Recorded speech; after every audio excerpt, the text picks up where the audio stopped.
ঘুম থেকে উঠেই যদি দেখি সকালবেলা কেউ রান্না করে নিয়ে এসেছে তখন কেমন লাগে বলেন তো? আসসালামু আলাইকুম সবাইকে। সবাই কেমন আছেন? সবাইকে জুমা মোবারক। তো সকাল, সকাল ঘুম থেকে উঠেছি তো নাস্তা-টাস্তা খেয়ে হচ্ছে আপনাদের ভাইয়াকে পাঠিয়েছি বাজারে। যেহেতু পরশুদিন রমজান এইজন্য হচ্ছে রমজানের বাজার-টাজার আগেই শেষ করতে হবে। রোজা রেখে কিন্তু বাজার করা যায় না, খুবই কষ্টকর হয়ে যায়। তো এইজন্য এই তো বাজারে সব শুকনো যত কিছু আছে সবকিছু আনিয়েছি। আর হচ্ছে ১ কেজি ইলিশ মাছ আনিয়েছে। বাজারে নাকি কোনো মাছই তেমন পাওয়া যাচ্ছিল না। আর এই তো যাও পাওয়া যাচ্ছিল তাও হচ্ছে তেমন একটা বড় না, আবার অনেক দাম। তো এই তো ৩ টা মাছ এখানে ১ কেজি নিয়েছে। তো ইলিশ মাছ এনেছিল আর চিংড়ি মাছ কালকে রাতেই এনেছিল। সেগুলো হচ্ছে ফ্রিজে অনেক কিছুই এনেছে। তো রাতে এজন্য আর আমি ভিডিও শুট করি নাই। এদিকে হচ্ছে এই তো শুকনা যত মুদি, চিনি, তারপর হচ্ছে ডাল, তারপরে হচ্ছে সাবানের গুঁড়া, লবণ, গরম মসলা এই তো সবকিছু হচ্ছে আমি এখন ঢেলে গুছিয়ে নিচ্ছি আরকি। তো বাজার থেকে এসে পড়েছে আপনাদের ভাইয়া। এখন এগুলো আমি হচ্ছে গোছগাছ করে রেখে তারপর হচ্ছে গোসলে চলে যাব। আজকে দুপুরে হচ্ছে রান্না-বান্না নেই। তো সকালবেলা হচ্ছে আমার ছোট ছেলে আমার বাবার সাথে গিয়েছিল আমার আম্মুর বাসায়। তো এইজন্য আম্মু হচ্ছে ওদের জন্য চিকেন বিরিয়ানি রান্না করেছে। ওইটাই হচ্ছে আব্বু আবার আমাদের জন্য পাঠিয়ে দিয়েছে।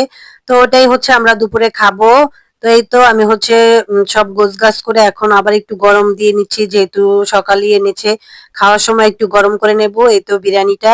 তো এটা হচ্ছে আজকে দুপুরের খাবার। তো দুপুরে তো বিরিয়ানি খেয়েছি। এখন হচ্ছে রাতে আমি মাংস রান্না করব আর হচ্ছে পুঁইশাক, চিংড়ি মাছ দিয়ে রান্না করব রাতের জন্য। তো বিকেলবেলা খেয়ে দিয়ে তারপর হচ্ছে রান্না করব। এই তো এখন আমি হচ্ছে মুরগির মাংসটাকে সব মসলা-টসলা দিয়ে মেখে তারপর হচ্ছে এক সাইডে রেখে দেব। এখানে আমি হচ্ছে জয়ফল, জয়ত্রী, গোলমরিচ গুঁড়ো, তারপরে হচ্ছে সাদা গোলমরিচ, তারপরে এলাচ, দারচিনি সবকিছুকে মিক্স করে বেটে তারপরে নিয়েছি, টক দই দিয়েছি, মরিচ, ধনিয়ার গুঁড়া, লবণ দিয়ে এটাকে মেখে রেখে দিচ্ছি। এখন হচ্ছে আমি পুঁইশাকটাকে আগে রান্না বসিয়ে দেব। তো এখানে আমি একটু রসুন কুচি দিয়ে দিলাম। তারপর হচ্ছে পেঁয়াজ কুচি দিয়ে এটাকে ভেজে নেড়ে-চেড়ে সুন্দর করে চিংড়ি মাছগুলোকে দিয়ে দিব এখন। চিংড়ি মাছটাকেও আমি হচ্ছে এই পেঁয়াজের সাথে ভেজে নেব।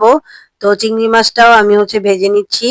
চিংড়ি মাছটা ভাজা হয়ে গেলে এখানে আমি হচ্ছে আদা রসুন দিয়ে দিয়েছি। তো তারপরে একটু পানি এড করে এখানে হলুদ, মরিচ, লবণ, ধনিয়ার গুঁড়ো একটু, একটু করে তারপরে এটাকে মসলাটাকে কষিয়ে এখন হচ্ছে ডাঁটাগুলো আর একটা আলু আমি কেটেছি সেগুলোকে দিয়ে এগুলো আগে কষিয়ে নেব কারণ শাকটা তাড়াতাড়ি সিদ্ধ হয়ে যায়।